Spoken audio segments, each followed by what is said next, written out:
Start. Sir, as honorable members are well aware, the production of coffee is of great importance not only to the coffee consumers but also to the national interest of the country.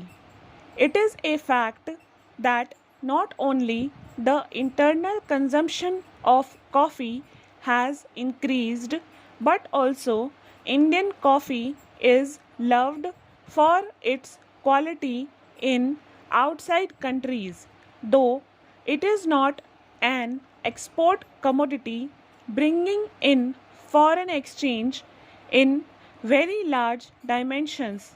It does bring in a fairly good income to the growers, and it is in our interest to develop the coffee industry. With that view, we have brought forward this measure and we are making principally two structural alterations or amendments in the original scheme of the Coffee Board. Taking the amendments sought to be made by this bill serially, I would first invite attention to clause 6 of the bill, which deals with the structure of the new board. There is also the provision for the appointment of the chairman of the board by the government. This has been the subject matter of some controversy, as honorable members are quite aware, and I would like to deal with that matter quite briefly. I shall also be happy to give my reactions to such observations as may be made during the course of the debate. It has been considered in certain quarters that government in introducing this amendment is trying to do something unjust to the growers. Firstly, the original act contained a provision for the election of the growers' organizations by panels. That was the understanding underlying the amending bill. This is one sore point, and I might start with that observation from now. Really speaking, government could have absolutely no interest in affecting the growers adversely. We cannot kill the goose that lays the golden egg. If we kill the industry, no one could hope to have a development in this industry.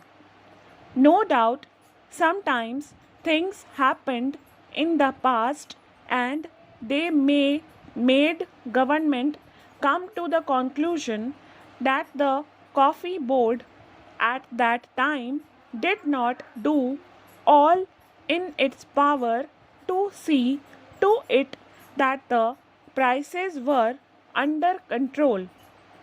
We have to strike a sort of golden mean. It is not that only the growers' interests are supreme, but I am quite sure that whereas the growers' interests have to be important, the interests of the consumers have also to be taken into account. Take the tariff commission for instance. It goes into the cost of production of indigenous production and also finds out the import price of an imported product.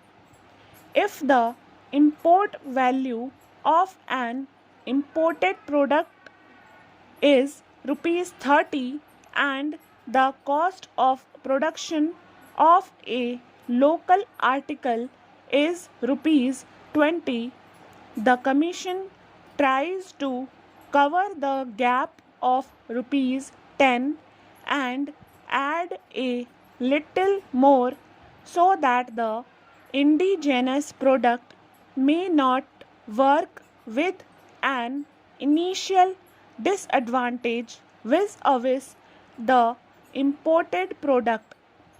That is what they do. So, in the case of productive industry, it goes without saying that the margin to the grower should be important and should be a sufficient incentive, but then we have to look at other factors also. Take the case of silk for instance. Silk is a relevant example. Supposing we stop all imports, the growers might get rupees 58 or rupees 60 per kilo, whereas the tariff commission price would be round about rupees 32 per kilo, giving a margin for the handicap sustained by local production.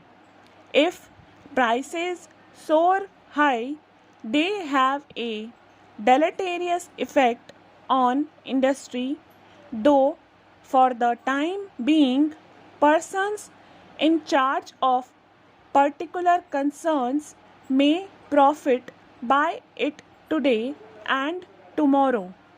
This is not beneficial from the long range point of view, and in as much as we want this coffee industry to develop in the long run into a very prosperous industry, not only to satisfy the internal needs but also to satisfy our exports as much as possible, we must take effective and proper steps, just as we must see to it that the grower gets a proper margin.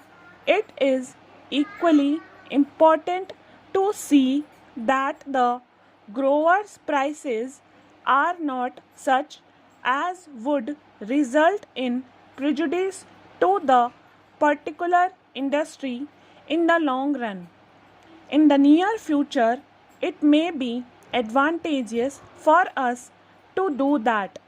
During the current year, we could find it possible to increase the quota because production was higher than before, and we want to go ahead farther than we did so far in increasing production. Maybe if production increases, we might be able to do it, and we would be very happy to give as great a quota as possible because it naturally helps the industry. But we have to look after the internal consumer also. We cannot neglect the interests of the internal consumer. We believe also in coffee spreading to other parts.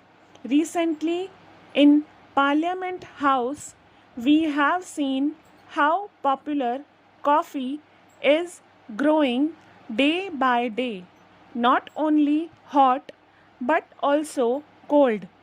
There should be further expansion in the activities of the coffee board.